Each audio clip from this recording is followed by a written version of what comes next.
In this video I am going to share my relation with credit card और ऐसा क्या हुआ था कि क्रेडिट कार्ड कंपनी ने मेरे को लीगल नोटिस दे दिया। Hi guys, my name is Siddharth, welcome again to my YouTube channel जहाँ पे हम स्टॉक, फाइनेंस और ट्रेडिंग से रिलेटेड की बात करते हैं और सब कैसे पैसे अर्न कर सकते हो उसकी बात करते हैं। आज का वीडियो एक स्टोरी है जो मेरी खुद की कहानी है, ओके एंड इस प्रॉब्लम की वजह से मैंने क्या क्या चीज़ें सीखी लाइफ में वो भी मैं समझाना चाहूँगा आपको। Now there might be some people who will think कि यार ये फाइनेंस इन्फ्लुएंसर हो के ऐसी बातें कर रहा है, क्रेडिट कार्ड के पीछे इसका इतना लोन हो गया था, ऐसे कैसे खर्चा कर दिया कि ये हो गया। यार ये सब गलतियां होने के बाद ही मेरे को समझ में आया कि फाइनेंस कितना इंपॉर्टेंट है, पर्सनल फाइनेंस पढ़ना चाहिए, समझना चाहिए। ये सारी गलतियां करके ही समझ में आया है। तो वही गलतियां मैं आपके साथ शेयर करूंगा और उससे मैं क्या मैंने क्या सीखा और आप क्या सीख सकते हो वो हम समझने की कोशिश करेंगे। Now let me paint a picture for you, क्या हुआ था और ऐसा क्या प्रॉब्लम क्रिएट की थी मैंने कि लीगल नोटिस आ गया। तो जैसे जैसे नई नई जॉब लगी थी मेरे को फाइनेंस, पर्सनल फाइनेंस, इन्वेस्टिंग कुछ भी नहीं पता था, zero, okay. But I wanted to live a lavish life, but उसके लिए पैसे चाहिए थे and salary was 18,000 rupees, just 18,000 rupees. तो ये सेकंड जॉब की बात है, when I was doing my second job, उस टाइम पे ये कंडीशन थी, okay. And then I got a call from heaven और किसी एक बंदे ने फोन पे बताया कि सर आप क्रेडिट कार्ड अप्लाई कर सकते हो, आपको क्रेडिट कार्ड मिल जाएगा। Now let me tell you कि जब तक हम कॉलेज में थे या फिर उसके बाद भी, for me it was like कि जिसके पास क्रेडिट कार्ड है वो काफ़ी अमीर है, वो मतलब अमीर वाली बात है क्रेडिट कार्ड रखना, okay. Although I was not making good money but I wanted to look rich, तो उसके लिए मैंने क्रेडिट कार्ड अप्लाई किया and I got credit card maybe after a month. Now I was broke as fuck but just to show off people I applied for credit card and now I have credit card, okay। अब credit card मिलने के बाद problem ये हुई कि credit card में limit होती है, वो लिमिट एक्चुअली में आपका पैसा नहीं है, बट पहली बार मिलने की वजह से, इंफॉर्मेशन ना होने की वजह से आई थॉट कि यार ठीक है पैसा तो मेरा ही है, मतलब ये फीलिंग ऐसे होती थी बैक इन द माइंड, मैं जान रहा हूँ कि मेरा पैसा नहीं, मेरे को पे करना है। बट उस टाइम पे जन्नत के फैन थे हम लोग, तो इमरान हाशमी जी क्या कहते थे, जो लोग ऐसे कहते हैं उन्हें पता नहीं होता है कि खुशी के लिए शॉपिंग कहाँ करनी पड़ती है, क्या क्या खरीदना होगा। कि मतलब आप पैसे खर्च करो, 50 दिन के अंदर क्रेडिट कार्ड का चुका दो पैसे, हजारों तरीके निकलेंगे। और वही मैंने कोशिश की, मतलब एग्जैक्टली वो नहीं किया बट थोड़ा बहुत गलती वहाँ पे की जो मैं आपको बताने जा रहा हूँ अब। So initially it work like कि सैलरी 18,000 रुपीज़ है, तो 18,000 तक का क्रेडिट अगर मैं यूज़ कर लेता हूँ तो कोई बात नहीं, सैलरी आएगी, पेमेंट कर दूंगा और फिर क्रेडिट कार्ड से इस्तेमाल कर लेंगे। लेकिन इस प्रोसेस में हुआ ये कि मैं एक मंथ पीछे हो गया, ठीक है। ऑल्दो एक महीने में ऐसा हुआ कि मेरे पास 18,000 रुपीज़ एक्स्ट्रा आ गए खर्च करने के लिए, but from next month now I am like back to back payment करनी पड़ती थी और उसी पैसे से मैं फिर अपना खर्चा चलाता था। क्रेडिट कार्ड में पैसे डाले, पैसे निकाले उससे और फिर खर्चा चलाया अपना। नाउ यहाँ तक भी ठीक था कि मैं एक मंथ पीछे हूँ और मतलब अगर ऐसे चलता रहता तो कोई दिक्कत नहीं थी, काम अपना हो जाता। But then I got an opportunity to go to Japan and live there for 1 month as a training, ठीक है। तो वहाँ पे जाना था और जो मेरे पास कपड़े थे, जो सामान था, अगर मैं चाहता तो उसी कपड़े को, उसी सामान को लेके जापान जाता, 1 महीने की ट्रेनिंग करता, वापस चलाता, बट नहीं, मेरे को तो लेविश लाइफ जीनी थी। तो what I did, credit card से इस्तेमाल किया, उसके पैसे यूज़ किए और अंधाधुन शॉपिंग करी कि जापान जाना है यार, पहली बार जापान जा रहे हैं, and I did lots of shopping. अब यहाँ पे थोड़ा सा प्रॉब्लम क्रिएट होना शुरू होगी। क्यों? क्योंकि अगर 18,000 तक की बात थी तो मैं अपना आगे पीछे करके उसको चला रहा था, उसमें कोई दिक्कत नहीं थी। ऑल्दो दिक्कत थी बट प्रॉब्लम नहीं आ रही थी। अब 18,000 से जैसे ही ऊपर पहुंचे मेरे को ये दिक्कत हो गई कि कैसे पेमेंट करेंगे। Now what I did, initially I paid minimum amount due, जो कि सबसे बड़ी गलती आप कर सकते हो क्रेडिट कार्ड के साथ। जो सारी लेसन है, जो सारी लर्निंग है, मैं आपको बाद में बताऊंगा, but initially what I did, I paid minimum amount due. फिर किसी एक और होशियार से बात हुई और उसने बताया कि यार तुम तो EMI में कन्वर्ट करा सकते हो सारी पेमेंट को, जितने तुमने खर्चे किए उसको EMI में कन्वर्ट करा दो। अब EMI में भी कन्वर्ट हो गया। जैसे EMI में कन्वर्ट हो गई मेरा लोड फिर से कम हो गया। नाउ मंथली बेसिस पे मेरे को ज़्यादा नहीं पे करना पड़ता था, लोड कम हो गया, तो आई थॉट कि कुछ और भी खरीद लेते हैं। At that point of time, my salary was 18,000 rupees and I bought 14,000 worth of guitar। मतलब गिटार खरीदा, उसकी वैल्यू 14,000 थी, मेरी सैलरी के ऑलमोस्ट बराबर। जस्ट बिकॉज ऑफ, क्यों? क्योंकि मैं EMI में पे कर सकता था। और ये करते करते एक वक्त ऐसा आया कि EMI मेरा पूरी क्रेडिट लिमिट जितनी थी वो यूज़ हो गई थी, ठीक है। मिनिमम अमाउंट ड्यू पे कर रहा था मैं, उसके बाद भी खर्चा चलाना पड़ता था। तो इनिशियली ऐसा क्या होता था कि जैसे पेटीएम वॉलेट में आपने पैसे डाले क्रेडिट कार्ड से और उसको आप बैंक में डाल सकते थे, बट धीरे धीरे उनको भी पता चलने लगा, उन्होंने चार्जेस लगाना शुरू कर दिए, ठीक है। वॉलेट से बैंक में ट्रांसफर करने के चार्जेस लगाना शुरू किए, तो वो एक आइडिया भी जो कर रहे थे वो खत्म हो गया। Now what I was doing, just paying the minimum due, और मिनिमम ड्यू पे कर करके मेरा इंटरेस्ट इतना लगता गया कि हर मंथ मिनिमम ड्यू पे करने के बाद भी मेरे प्रिंसिपल अमाउंट से 1 रुपये भी कम नहीं हो रहा था। So initially minimum due was 5,000, then it goes up to 10,000, 15,000, बढ़ते बढ़ते मिनिमम ड्यू मेरी सैलरी से ज़्यादा हो गया। Now I was like devastated and what I did, 2-3 महीने तक पेमेंट नहीं कर पाया।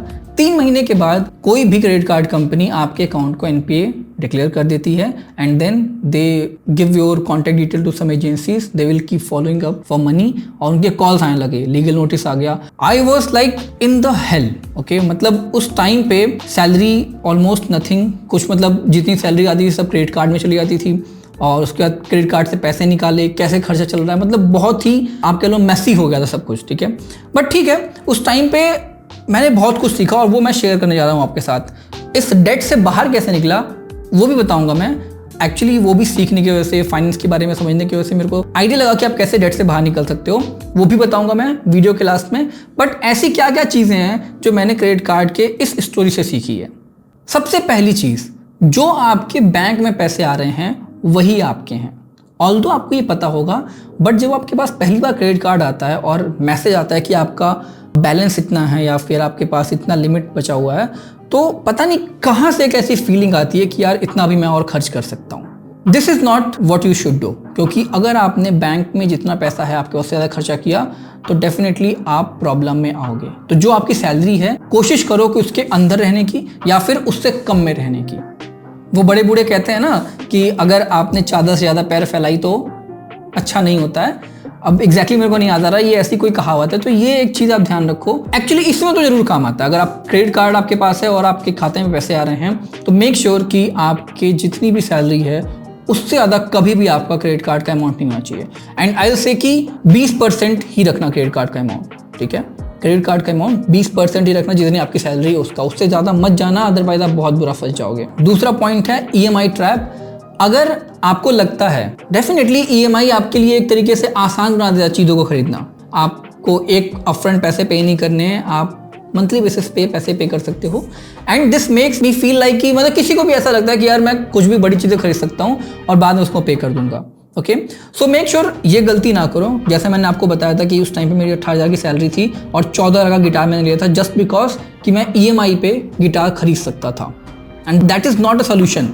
वो कोई भी सोल्यूशन नहीं है। आपको पहले पैसे कमाने पड़ेंगे, then you have to buy this kind of things. Otherwise मेरे ऐसे आप भी प्रॉब्लम में फंसोगे, आपको भी लीगल नोटिस आएगा, मैं किसी तरह से बाहर निकल गया, शायद आप ना निकल पाओ, ठीक है। तो वो चीज़ें ध्यान रखना, कभी भी EMI के पीछे मत भागना और मेक श्योर कि उतना ही सामान लो EMI पे जितना आप अफोर्ड कर सकते हो। Third point is never utilize more than 20% of your credit limit. पहले पॉइंट में जो मैंने बताया था वो इसलिए था कि आप सेफ रहो। अभी इस पॉइंट का मतलब ये है कि अगर आप 20% से ज़्यादा अपनी क्रेडिट लिमिट यूटिलाइज करते हो तो ये आपके सिबिल पे भी इम्पैक्ट डालता है। क्रेडिट यूटिलाइजेशन भी सिबिल पे इम्पैक्ट डालता है। अगर आपने, जैसे मान लिया आपकी क्रेडिट कार्ड की लिमिट 1 लाख रुपए है और आपने 80,000 90,000 यूज़ कर रखे हैं, तो वो भी आपके सिबिल स्कोर पे इम्पैक्ट डालता है। And in future it will be difficult for you to get loan और क्रेडिट कार्ड। तो 20%, 30% मैक्सिमम, इससे ज़्यादा यूटिलाइज मत करना अपनी क्रेडिट लिमिट और मंथली बेसिस पे पेमेंट करना। चौथा पॉइंट, नेवर पे मिनिमम ड्यू अमाउंट ओनली। ऐसा लगता है कि आप अगर मिनिमम ड्यू अमाउंट पे कर देते हो तो क्रेडिट कार्ड वाले आपको पीछा नहीं करते हैं, वो फ़ोन नहीं करते हैं। बट द थिंग इज कि ये उनका फ़ायदा है, इसलिए वो फ़ोन नहीं करते हैं।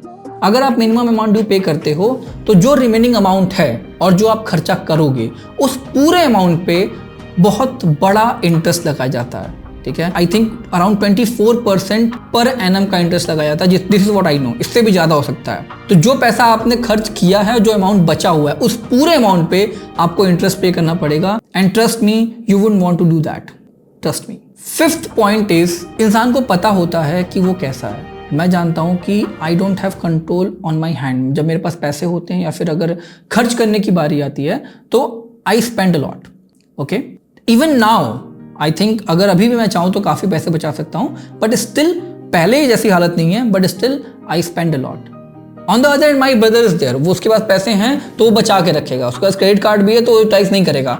अगर आप उस कैटेगरी में फॉल करते हो जहाँ पे आप पैसे बचा सकते हो, आपकी ये मेंटालिटी नहीं है या फिर आप मेरे ऐसे बिगड़े हुए नहीं हो, तो डेफिनेटली क्रेडिट कार्ड लो, because it's a very good tool to spend money and build your credit score simultaneously.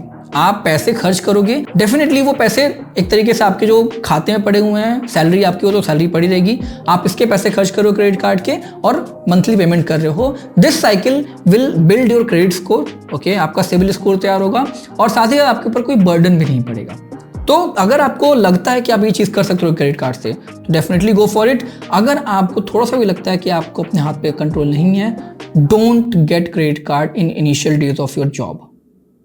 Okay, now the most important point कि कैसे मैं डेट से बाहर निकला। ओके, सो थोड़ी बहुत मैंने YouTube पे रिसर्च करी कि क्या होता है क्रेडिट कार्ड में, कैसे काम करता है क्रेडिट कार्ड, और आप पेमेंट ना करो तो क्या होता है, कितना इंटरेस्ट लगता है, ये सब मैंने उस टाइम पे रिसर्च किया। सो आई गॉट टू नो कि यार क्रेडिट कार्ड पे मिनिमम ड्यू अमाउंट पे करने के बाद भी क्यों बढ़ता जा रहा है मेरा अमाउंट, क्योंकि उस पर बहुत ज़्यादा इंटरेस्ट लगता है। ठीक है, काफ़ी इंटरेस्ट लगता है and that is why I have to pay regular amount. Okay, I remember उस टाइम पे अराउंड 1,20,000 के आसपास मेरा टोटल अमाउंट ड्यू था। अगर मैं वो पे नहीं करता तो मेरे को कुछ भी हो सकता था। ठीक है, that point of time I got a loan, personal loan. I am not sure क्या था कैसा नहीं था, मे बी सिविल स्कोर पे उतना इम्पैक्ट पड़ा नहीं था, जो भी था उस टाइम पे मेरे को HDFC बैंक से, जो मेरा खुद का बैंक, क्या बोला तूने? सॉरी, उस टाइम पे मेरे को बैंक से एक कॉल आ गई, ठीक है, कि आपको पर्सनल लोन मिल रहा है 12% पर एनम पे। Okay, that was far better than this minimum amount due. उसको मैंने लोन लिया, 5,000 महीने की EMI बनवाई और इस क्रेडिट कार्ड को पूरा क्लियर किया and then I got out this debt. वो डेट ख़त्म हुआ, उसके बाद ठीक है 5,000 महीने पे करने के बाद वो तो ख़त्म हो ही गया, क्रेडिट कार्ड भी क्लियर हो गया एंड तब मेरे को एक थोड़ी बहुत सांस में सांस आई। अदरवाइज़ मैं इस तरीके से जूझ रहा था उस टाइम पे कि मतलब समझ में नहीं आ रहा था मैं क्या करूँ। ठीक है, इतना बड़ा डेट और कोई सोर्स ऑफ इनकम नहीं। ये मैंने स्टोरी इसलिए शेयर की है क्योंकि बहुत से ऐसे लोग हैं जो अपनी 20s में, या फिर जो नौकरी जब जल्दी पाते हैं, या फिर अगर नौकरी आपकी इनिशियल एज में लग गई तो उनको क्रेडिट कार्ड का या फिर चीज़ें खरीदने का शौक़ होता है। यार देखो, शौक़ मुझे भी है, मैं भी खरीदता हूँ। ठीक है, और कुछ गलतियाँ की हैं इनिशियल डेज में जिसकी वजह से प्रॉब्लम भी झेली है। आप शायद वो गलतियाँ ना करो तो अच्छा रहेगा, क्योंकि कुछ भी कर लो आप, अगर आपके पास पैसे नहीं हैं तो खर्च कहाँ से करोगे? या तो आप लोन लोगे या तो आप किसी से उधार लोगे, वो अल्टीमेटली आपके पैसे नहीं हो। अगर अपने पैसे नहीं खर्च कर रहे हो तो वापस करने पड़ेंगे पैसे वो, तो यार वेट कर लो थोड़ा टाइम। ठीक है, पैसे कमा लो फिर खर्च करो। That's all I wanted to tell in this video, क्योंकि finance is somewhere related to this kind of issues कि आपको कैसे काम करना है, कैसे काम नहीं करना है, क्या खर्च करना है, क्या खर्च नहीं करना है। So I thought let's talk about it. That's it for this video. Thank you so much for watching till now. अगर आपने देखा अभी तक तो please subscribe to my channel, like this video and share with your friend जो credit card का गलत इस्तेमाल करता है। Till then bye bye, take care.